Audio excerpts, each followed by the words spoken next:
चारों महर्षियों की विधिवत पूजा करने के बाद उन्हें उच्चासन पर बैठाकर सारे ऋषियों ने उन्हें चारों आश्रमों का धर्म पूछा।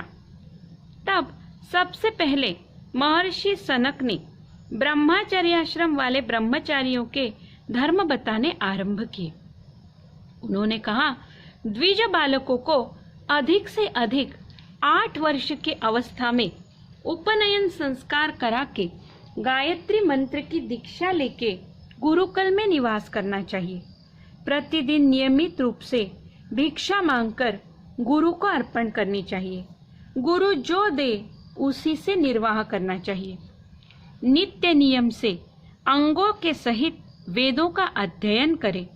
सदा पृथ्वी पर ही शयन करे, शैया पर नहीं।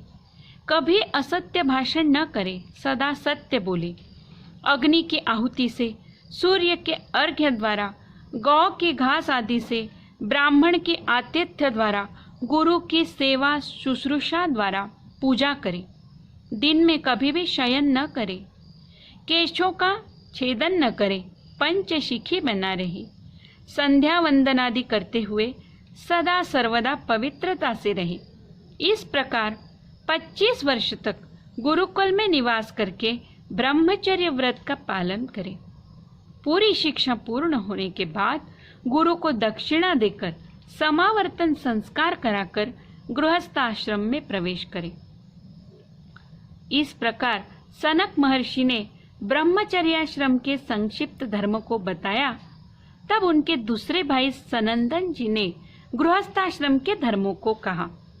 समावर्तन संस्कार करने के बाद गृह आकर माता पिता की अनुमति से सत्कुलोत्पन्न अपने ही वर्ण की किसी सुशील कन्या के साथ शास्त्रीय विधि से विवाह करे। ऋतु काल में ही धर्म समझकर संतान की इच्छा से गमन करे, कभी भी भोग बुद्धि से गमन न करे। गुरुकुल में जो वेदाध्ययन किया है उसका समय समय पर अवलोकन करते रहे, स्वाध्याय नियमित करे। द्रव्योपार्जन धर्म पूर्वक सात्विकी वृत्ति से करे, अधर्म पूर्वक धनोपार्जन कभी न करे। समय समय पर पितरों का शास्त्रीय विधि से श्राद्ध करे। जहाँ तक हो श्राद्ध में विद्वान कर्मनिष्ठ वेदज्ञ ब्राह्मणों को बुलाए। सदा सर्वदा सत्य का भाषण करे, असत्य न बोले। सत्य यदि अप्रिय हो तो उसे ना बोले। नित्य नियम से अग्निहोत्र आदि पंच यज्ञ करे। माता पिता भाई जो अपने परिजन हैं उनका कभी अपमान न करे। धर्म पत्नी का कभी अपमान न करे, क्योंकि जिस घर में स्त्री अपमानित होती है और कुपित होती है उस गृह की लक्ष्मी नष्ट हो जाती है। इस प्रकार धर्म पूर्वक गृहस्थाश्रम में रहकर पुत्र पुत्रियों को उत्पन्न करे। अपने पुत्रों को पढ़ाकर उनकी योग्य वृत्ति लगाकर उन्हें शुभ कार्यों में नियुक्त करे। कन्याओं को उचित शिक्षा देकर योग्य वरों के साथ विवाह करे। फिर विरक्त भाव से घर में ही रहे या वन में जाकर वानप्रस्थ धर्म का पालन करे। गृहस्थाश्रम धर्म का मुख्य कर्तव्य अतिथि सेवा है।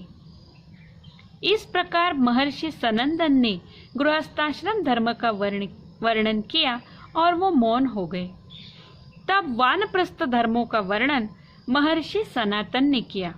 सनातन महर्षि ने कहा, इस प्रकार गृहस्थाश्रम में आधे आयु समाप्त करके अपनी धर्मपत्नी को पुत्रों को सौंपकर वानप्रस्थ आश्रम शुरू करे।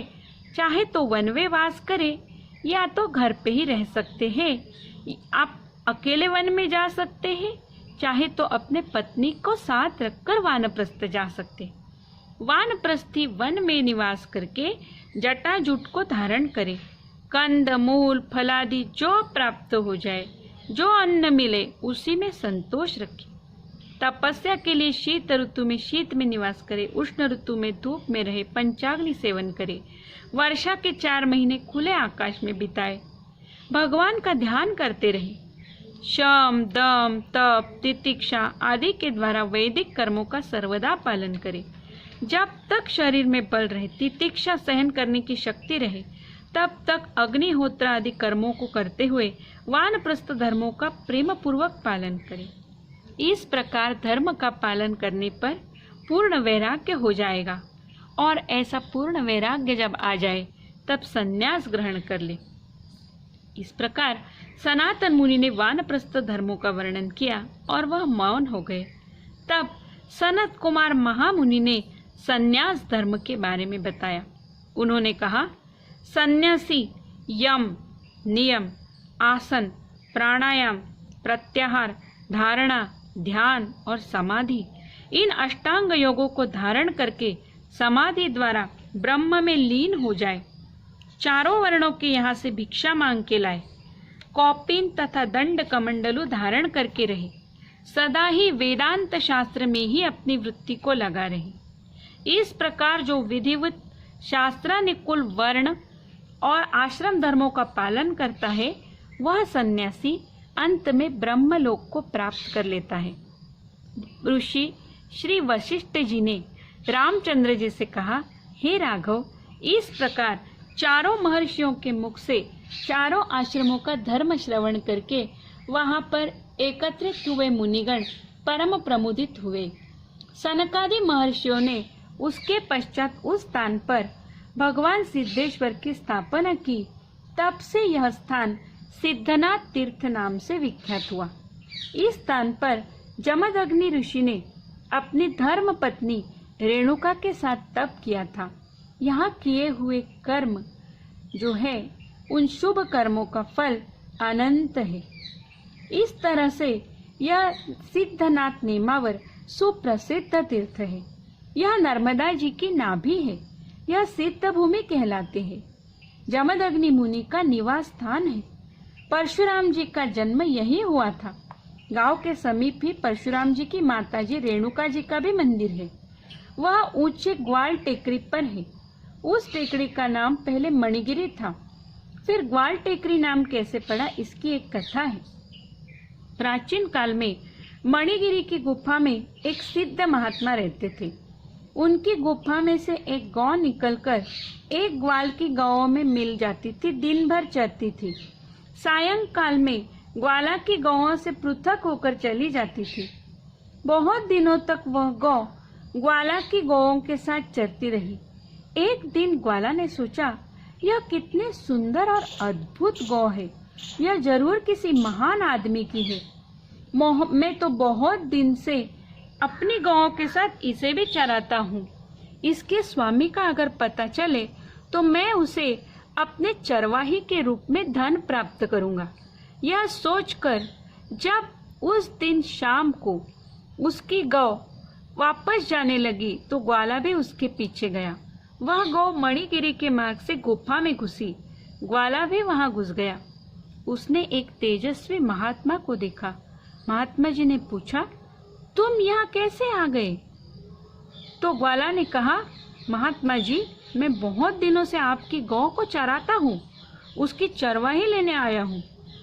यह सुनकर महात्मा जी ने उसे 10-20 कंकड़ उठाकर दिए और कहा, ये लो तुम्हारी चरवाही।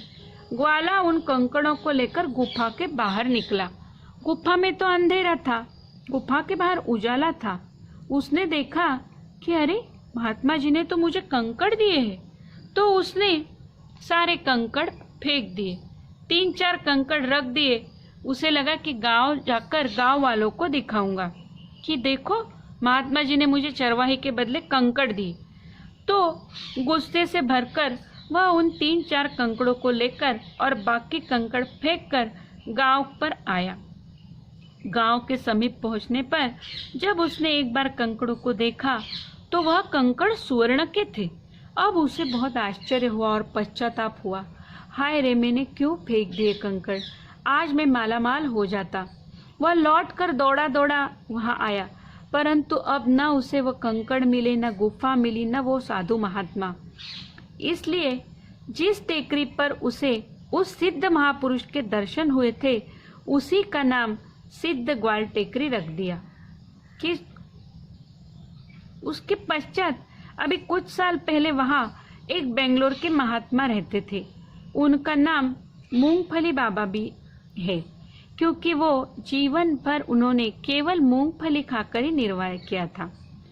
सिद्धनाथ का जो मंदिर है वह बहुत ही प्राचीन है, कलात्मक है। तिल तिल पर स्थान में अति उत्तम कारागिरी है। नर्मदे हर। और इसी नेमावर में एक टेकड़ी है, वहां पर विश्वनाथ ब्रह्मचारी नाम के महात्मा रहते हैं। अभी वो ब्रह्मलीन हो गए। वो जहाँ रहते थे वहीं पहाड़ की चोटी पर धर्मशाला बनाई गई है। सामने मैदान है। अभी भी वहाँ एक स्वामी रहते हैं।